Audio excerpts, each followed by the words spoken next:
The Gospel according to Luke. It's one of the earliest accounts of Jesus' life, and it's actually part one of a unified two-volume work, Luke Acts. If you compare the opening lines of both of these books, it's clear that they come from the same author, and there are internal clues in the book of Acts, as well as an early tradition that identifies the author as Luke, the traveling companion and co-worker of Paul the Apostle, who we know was also a doctor. Luke opens his work with a preface telling us how and why he wrote this book. He acknowledges that there's many other fine accounts of Jesus' life out there, but he wanted to go back to the eyewitness traditions of as many early disciples as he could, in order to produce what he calls an orderly account about the things that have been fulfilled among us. Now that word fulfilled shows us why Luke wrote this account. For him, the story of Jesus isn't just ancient history. He wants to show how it's the fulfillment of the long covenant story of God and Israel, and bigger than that, of the story of God in the whole world. The book's design is fairly clear. There's a long introduction that sets up the stories of John the Baptist and Jesus. Then in chapters 3 to 9, Luke presents a robust portrait of Jesus and his mission in his home region of Galilee. After that, the large midsection of the book is Jesus' long journey to Jerusalem, which leads to the story's climax, Jesus' final week in Jerusalem leading up to his death and resurrection, which then leads on into the book of Acts. In this video, we're just going to focus on the first half of Luke's gospel. The extended introduction tells in parallel the birth stories of John the Baptist and Jesus. So you have this elderly priestly couple, Zechariah and Elizabeth, and then this young unmarried woman, Mary and Joseph. They both receive an unlikely divine promise that they're going to have a son. Both promises are fulfilled then, as John and then Jesus are born, and both parents sing poems of celebration. Now these poetic songs, they're filled with echoes from the Old Testament, Psalms and prophets, showing how these children will fulfill God's ancient promises. But these poems also preview each child's role in the story to follow. So John is the prophetic messenger promised in the Torah and the prophets who's going to prepare Israel to meet their God. And Jesus, he's the messianic king promised to David, who's going to bring God's reign over Israel and God's blessing to the nations, just like he promised to Abraham. After this, Mary brings Jesus to the Jerusalem temple for his dedication, and two elderly prophets, Anna and Simeon, they see Jesus and they recognize who he is. And Simeon sings his own song, a poem inspired by the prophet Isaiah. He says, "This child is God's salvation for Israel, and he will become a light to the nations." So with all this anticipation, the story moves forward into the next main section, where Luke presents Jesus and his mission. He sets the stage with John's renewal movement at the Jordan River, where he's calling a new, repentant, recommitted Israel into existence through baptism. He's preparing for the arrival of God's kingdom. And then Jesus appears as the leader of this new Israel, and he's marked out by the Spirit and the voice of God from heaven. He is the beloved Son of God. After this, Luke follows with the genealogy, and it traces Jesus' origins back to David, then back to Abraham, and then all the way back to Adam from the book of Genesis. Luke's claiming here that Jesus is the messianic king of Israel who will bring God's blessing, but not only to Israel, the family of Abraham. He is here for all the sons of Adam, for all humanity.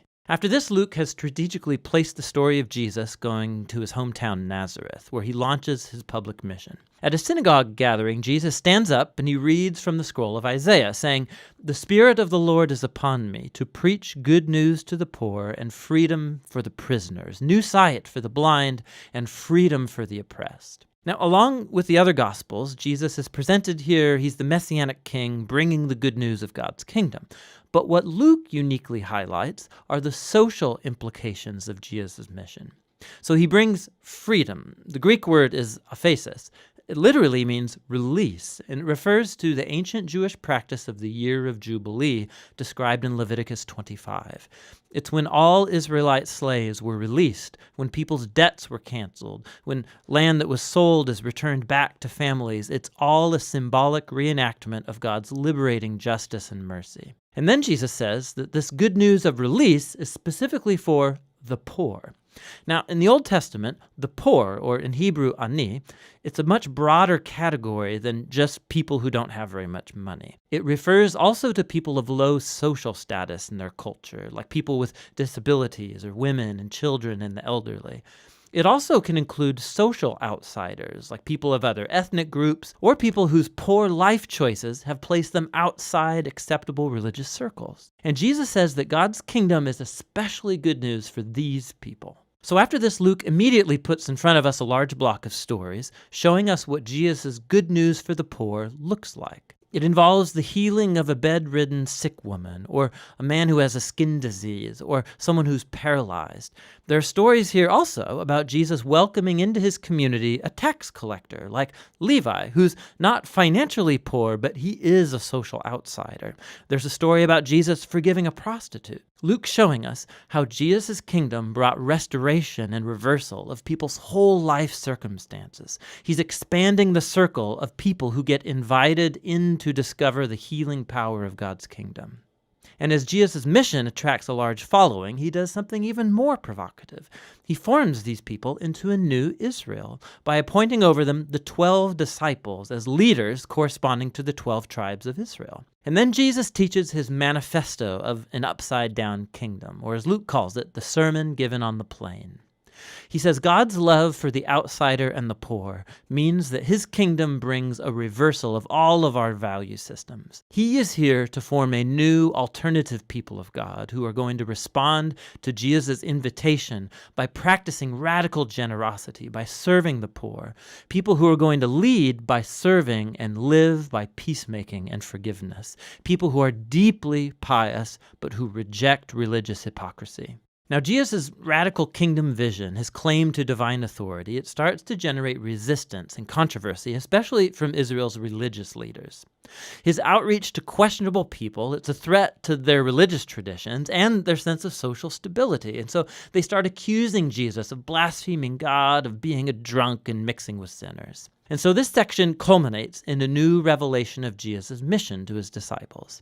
He says that yes, he is the Messianic king, and that he's going to assert his reign over Israel by dying in Jerusalem, by becoming the suffering servant king of Isaiah 53 who dies for the sins of Israel. And then this shocking idea, it gets explored in the next story as Jesus goes up a mountain with 3 of his disciples, and he's suddenly transformed in front of them. They're enveloped in this cloud of God's presence, who announces, "This is my chosen son."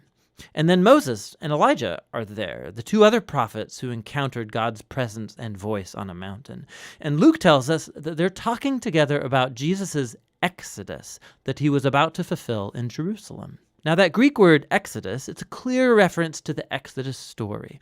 Luke is portraying Jesus here as a new Moses who will lead his newly formed Israel into freedom and release from the tyranny of sin and evil in all of its forms, personal, spiritual, and social. And that's going to lead us into the second half of the book. But for now, that's the first half of the Gospel according to Luke.